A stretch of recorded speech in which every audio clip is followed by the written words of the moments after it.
This channel does not promote any violent, harmful, or illegal activities. All content provided by this channel is meant for an educational purpose only. মুখ্যমন্ত্রী মমতা বন্দ্যোপাধ্যায় 4 দিনের মাথায় আবারও পৌঁছেছে প্রাকৃতিক দুর্যোগে একেবারে বিপর্যস্ত উত্তরবঙ্গ।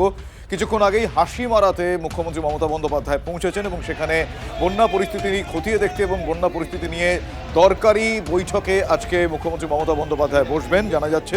পাশাপাশি আগামীকাল তিনি নাগরাকাটা যাচ্ছেন, মঙ্গলবার দিন তিনি মিরিকে যাবেন, মাঝে একদিন তিনি দার্জিলিংয়ে থাকছেন। এই মুহূর্তে আমার সহকর্মী প্রসেনজিৎ চৌধুরী হাসিমারায় রয়েছেন, আমি সেখানে ওর সঙ্গে কথা বলবো। প্রসেনজিৎ, আমি জানতে চাইবো যে আজকে হাসিমারাতে মূলত কোন কোন বিষয় নিয়ে মুখ্যমন্ত্রীর গুরুত্বপূর্ণ বৈঠকগুলো রয়েছে একটু জানতে চাইবো, আর পরবর্তী কর্মসূচি কি কি রয়েছে, আর সেই মতো এখনো পর্যন্ত কি কি পদক্ষেপ নজরে আসছে। দেখো, আগামী 17 তারিখ অবধি মুখ্যমন্ত্রী উত্তরবঙ্গে থাকছেন এবং আজকে এসেই কিন্তু হাসিমারাতে নেমে এই নীলপাড়ার যে এখানকার যে বনবাংলো, সেই বনবাংলোয় কিন্তু রিভিউ মিটিং শুরু হয়েছে।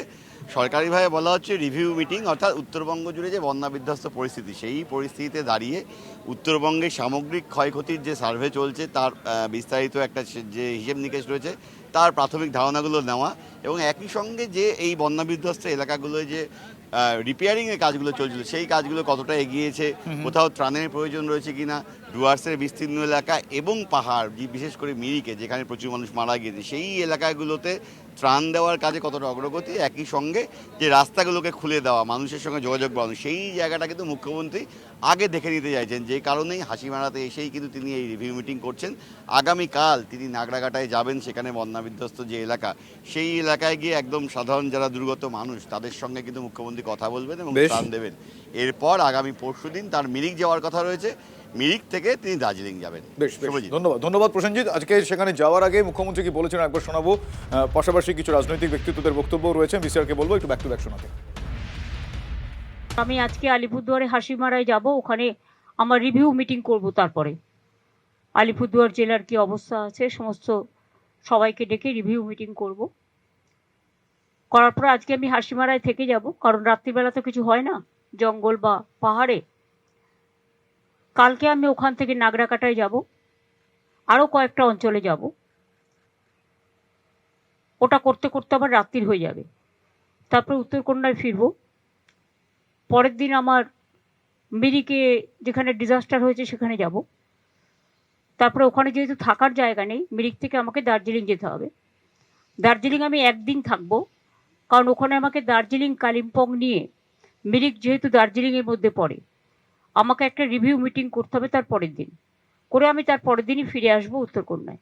রিকনস্ট্রাকশনের কাজ শুরু হয়েছে, সব বাড়ির জন্য আমরা 1,20,000 টাকা করে স্যাংশন করেছি।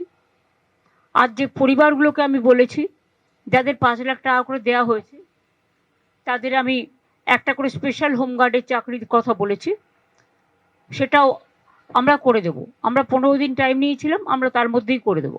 রিলিফ কিটস কিন্তু আমরা সব পৌঁছে দিয়েছি এবং যেটুকু বাকি আছে সেটাও পৌঁছে দেওয়া হবে, আর জিআরটাও চলবে, সুতরাং মানুষের কোনো অসুবিধে হবে না।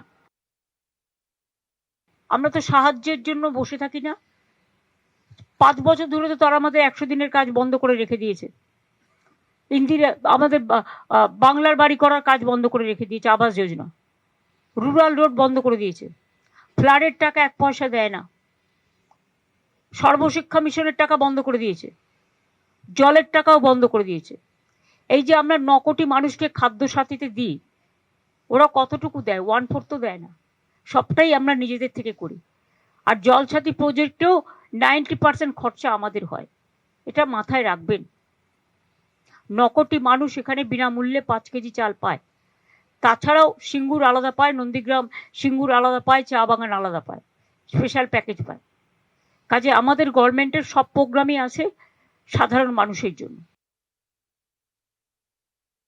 তৃণমূল কংগ্রেস তার পার্টির পতাকাকে ঠিক করছে, ফলে স্বাভাবিকভাবে পরিস্থিতিটাকে গ্রিপে নিয়ে এসে দুষ্কৃতীদেরকে সাথে নিয়ে মুখ্যমন্ত্রী তার দ্বিতীয়বারে স্টেজ শো করতে চাইছেন।